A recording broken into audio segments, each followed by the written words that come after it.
Great evening to each and every one of you. Lakeisha McKnight is here. Welcome to the Revitalize the Total Woman podcast.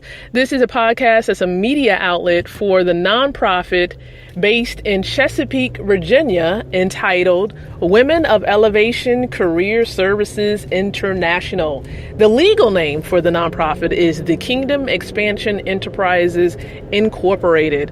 And the mission, let me share with you the mission. The mission of the nonprofit, as well as the podcast itself, is to empower women like yourself with the tools to be able to create, relate, and elevate. So welcome. Actually, today, let me tell you, today is actually our final day focusing in on the core area of relationships. That's right.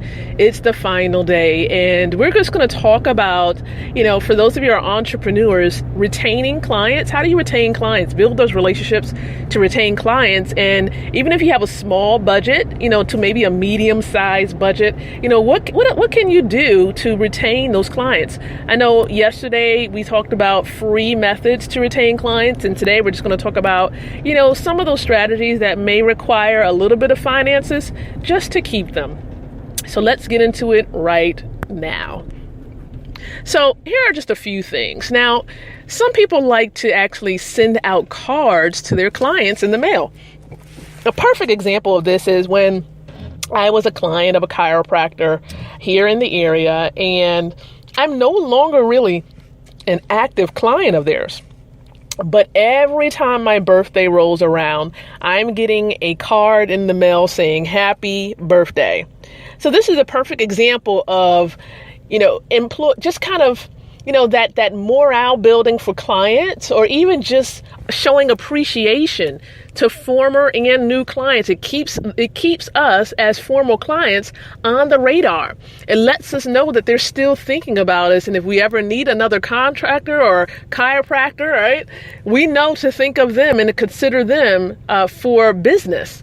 And so sending out cards is just another small little token of appreciation that the chiropractor engaged in. And so that's something maybe you can incorporate as a small business owner yourself. So sending out cards is one method. Another method definitely is to send some type of other token of appreciation or an invitation to an event. So say, for example, you're about to host an event. Maybe you want to invite them to come out to an event, a networking event in the local area. I say it's not necessarily free because it costs money to get it printed, to get it in the envelope. So it's not necessarily free. Okay, and the event that you're hosting is definitely not free. It takes expenses to put the event together. So consider that also as an option for yourself if you're really trying to, spend just a little bit of a budget, utilizing a budget to really reel in those clients for yourself. So this is something to consider. Two little nuggets, two little strategies. Now, there's other types of gifts that you can provide for clients. You don't want to seem as though, you're buying them into being clients of theirs again, or to keep them.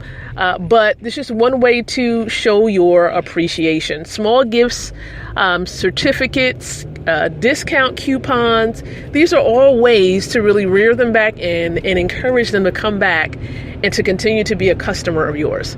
So hopefully you can begin to implement some of these strategies that you've heard over the last 2 days to really maintain these clients and just let them know that you appreciate them and you encourage their continual business with you. So again, I appreciate you being around for this second core area of relationship building, where we focused in on helping you to build personal and professional relationships. Today marks the final day in which we provide some suggestions in that regard. We're looking forward to beginning the transition into the third core area of helping you to elevate into your new season, whether you're in the corporate world, a stay-at-home mom, or even if you are a business owner, or a combination of these. We're going to definitely prepare you to transition and prepare you to elevate as we move into the month of September. Remember, September marks the month that we're diving into the third core area of elevating. So thank you so much for listening. Be sure to visit the website, womenofelevation.com, to learn more about the nonprofit and the podcast as well.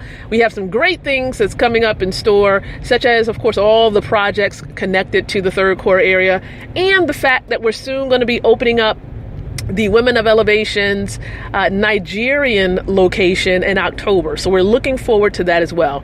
Thank you so very much for listening in. Be sure to share this episode with other women that you know, and like this episode if you've enjoyed something that you've heard this evening. Be blessed, and we're going to be back next week on Tuesday at 8 o'clock p.m. Eastern Standard Time.